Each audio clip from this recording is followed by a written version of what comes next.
Mash নাকি ash, অর্থাৎ মাশরাফি নাকি আশরাফুল, কার কথা বলবেন? ভারতের বিপক্ষে টেস্ট ক্রিকেটে ম্যান অব দ্য ম্যাচ নির্বাচিত হওয়া দুই ক্রিকেটার হলেন বাংলাদেশের সাবেক দুই অধিনায়ক। ম্যাশ তথা মাশরাফির পর কোনো পেসার ভারতের বিপক্ষে ম্যান অব দ্য ম্যাচ নির্বাচিত হতে পারেননি। মোহাম্মদ আশরাফুলের পরেও কোনো টাইগার ব্যাটার ভারতের বিপক্ষে টেস্ট ক্রিকেটে ম্যান অব দ্য ম্যাচের পুরস্কার হাতে তুলতে পারেননি। ২০ বছর আগে আশরাফুল আর ১৭ বছর আগে মাশরাফি এই অসাধ্য কিভাবে সাধন করেছিলেন সেই উত্তর একটু ভিন্নভাবে দিচ্ছে। ভারত কেন পৃথিবীর যে কোনো দলের বিপক্ষে যদি ম্যান অব দ্য ম্যাচের পুরস্কার নিতে হয় তাহলে দুই দল মিলিয়ে সেরা পারফরমেন্সটা উপহার দিতে পারলে তবেই এই পুরস্কার মেলে, কিন্তু দল হেরে গেলে সেই পুরস্কার পাওয়া একেবারেই অসম্ভব প্রায়। কিন্তু সেই অসম্ভবকে সম্ভব করেছিলেন মোহাম্মদ আশরাফুল। বাংলাদেশ ক্রিকেটে যে আশরাফুল, তিনিই সেটি তখনই প্রমাণ করেছিলেন ভারতের মতো প্রতিপক্ষের সাথে জয় না পাওয়া ম্যাচেও ম্যান অব দ্য ম্যাচ নির্বাচিত হয়ে। শুধু এই না, ২০ বছর আগে সেই ম্যাচে ৮৩ রান ও এক ইনিংস হাতে রেখেই জয় পেয়েছে ভারত, তাও আবার এক ইনিংস হাতে রেখে। এমন দারুণ পারফরমেন্সের পরেও আশরাফুলকে দেওয়া হয়েছিল ম্যান অব দ্য ম্যাচের পুরস্কার। আর এজন্য অ্যাশ যে দারুণ কিছু করেছেন তা বলে বোঝাতে হবে না আশা করি।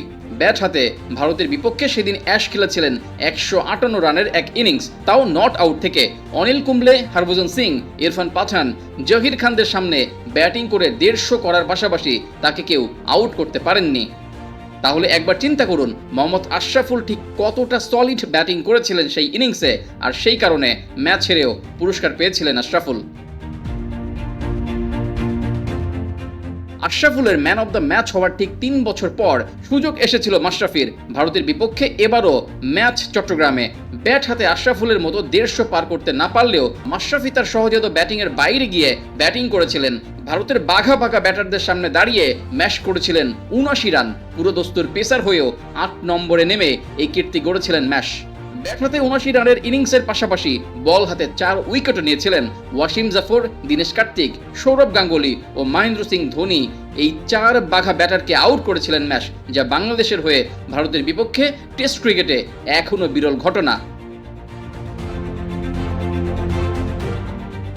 দারুণ এই পারফরমেন্সের কারণেই ম্যাশ পেয়েছিলেন ম্যাচ সেরার পুরস্কার। ড্র হওয়া ম্যাচে মাশরাফির ম্যান অব দ্য ম্যাচের পুরস্কারই ছিল বাড়তি প্রাপ্তি। যদিও ভারতের বিপক্ষে সে সময় ড্র করা মানেই অনেক বড় অর্জন, আর সেই অর্জনের অংশীদার ছিলেন বাংলাদেশের সাবেক এই পেস বোলার। মাশরাফি আশরাফুলের এই রেকর্ড এখন পর্যন্ত কেউ ভাঙতে পারেনি। আশরাফুলের রেকর্ডের পর কেটেছে ২০ বছর, মাশরাফির পুরস্কারের বয়স ১৭ বছর, তবুও এমন রেকর্ড ভাঙতে পারেনি কোনো টাইগার। হয়তো অদূর ভবিষ্যতে ভেঙে ফেলবেন, আর তখন ইতিহাসের পাতায় আশরাফুল মাশরাফিদের পাশে লেখা হবে তাদের নাম।